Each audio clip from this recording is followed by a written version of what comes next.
Baik, Assalamualaikum warahmatullahi wabarakatuh.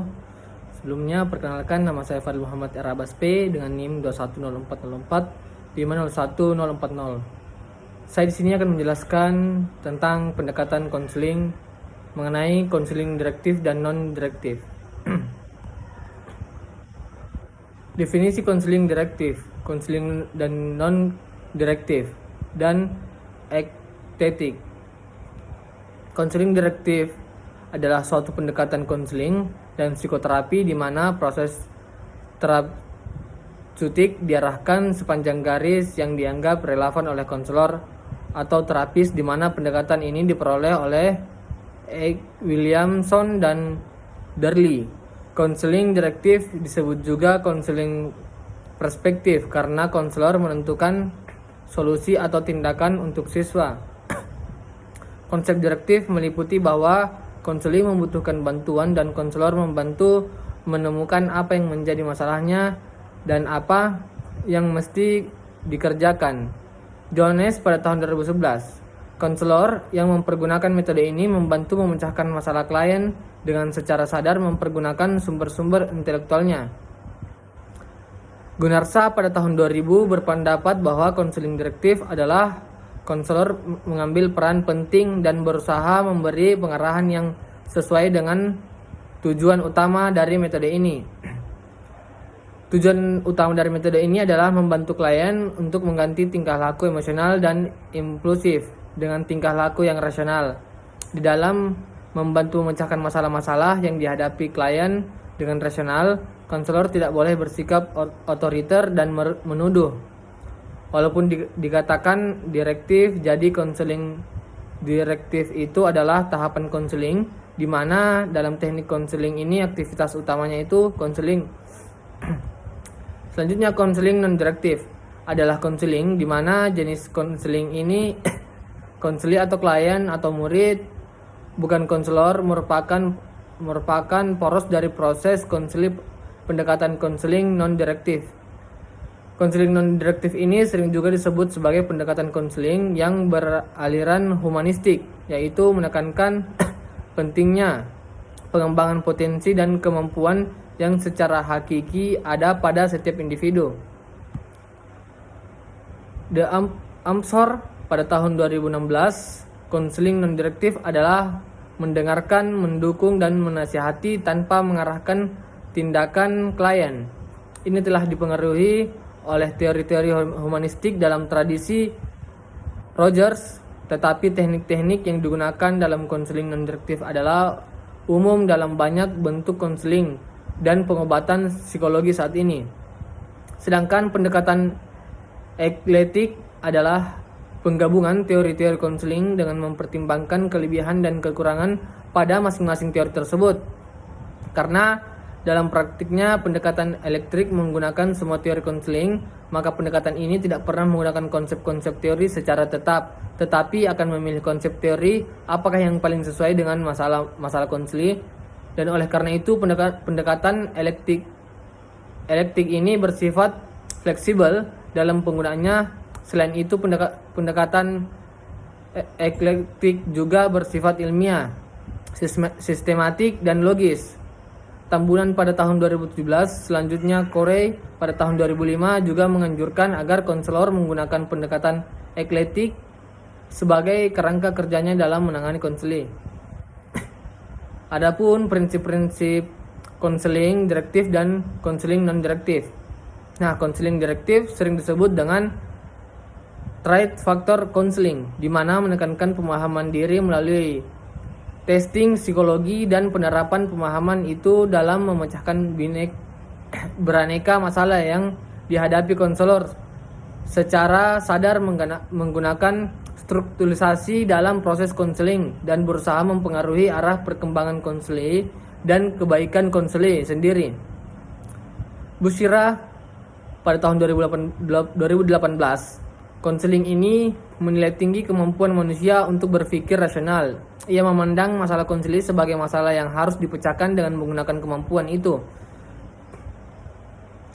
Sedangkan konseling non-direktif sendiri menurut Alfandi pada tahun 2007 merupakan alat untuk untuk mengungkapkan dan menelusuri pemecahan masalah. Artinya hubungan konseling menekankan pada aktivitas klien dengan tanggung jawab klien, secara konselornya hanya berperan sebagai pendorong dan pencipta situasi yang memungkinkan klien untuk bisa berkembang sendiri.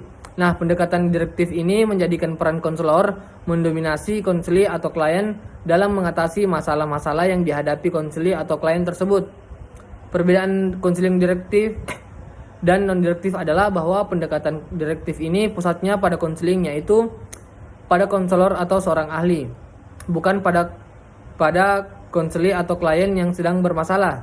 Sedangkan pada pendekatan non-direktif, pusat konselingnya justru konseli atau klien. Nah, kelebihan dan kekurangan yang terdapat di antara pendekatan direktif dan non-direktif ini pada dasarnya saling melengkapi agar lebih sempurna hasilnya. Maka kedua pendekatan tersebut sangat memungkinkan sekali untuk diintegrasikan menjadi pendekatan konseling elektrik. HD Hakim dan Kusmadi pada tahun 2022, pendekatan konseling eklektik ini berarti konseling yang tidak berorientasi pada suatu teori secara eksklusif akan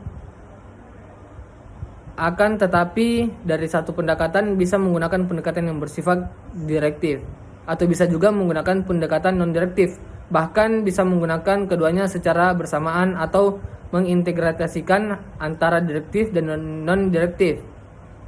Dalam menangani masalah yang dihadapi seseorang klien ini disebut konseling eklektik, dan jadi menjadi konselor berperan membantu klien dan merefleksikan sikap dan perasaan-perasaannya menggunakan beberapa metode sesuai kebutuhan dalam proses konseling.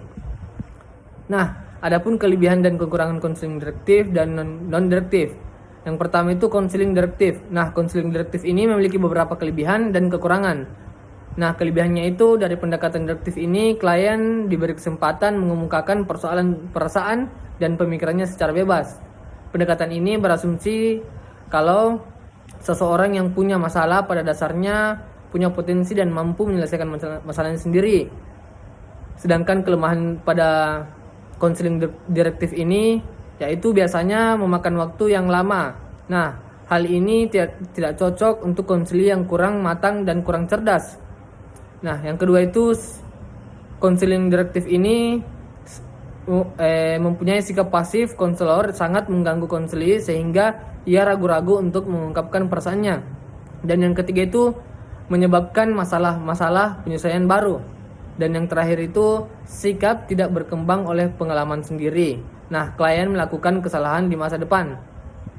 Sedangkan konseling non-direktif itu menurut Avandi pada tahun 2007, penggunaan konseling non-direktif memiliki beberapa kelemahan dan kelebihan antara lain sebagai berikut. Nah, kelemahannya itu konselor memiliki kemampuan yang cukup tinggi untuk menangkap penghayalan emosi dalam mengungkapkan masalah dari klien dan memantulkan kembali kepada klien dalam bahasa dan tindakan yang tidak sesuai atau tindakan yang sesuai. Sedangkan kelemahan pada konseling non-direktif ini, klien suka mengalami kesukaran emosional dan tidak dapat menganalisinya secara rasional dan logis. Dan cara pendekatan yang berpusat pada klien ini menyita waktu yang banyak bila wawancara konseling tidak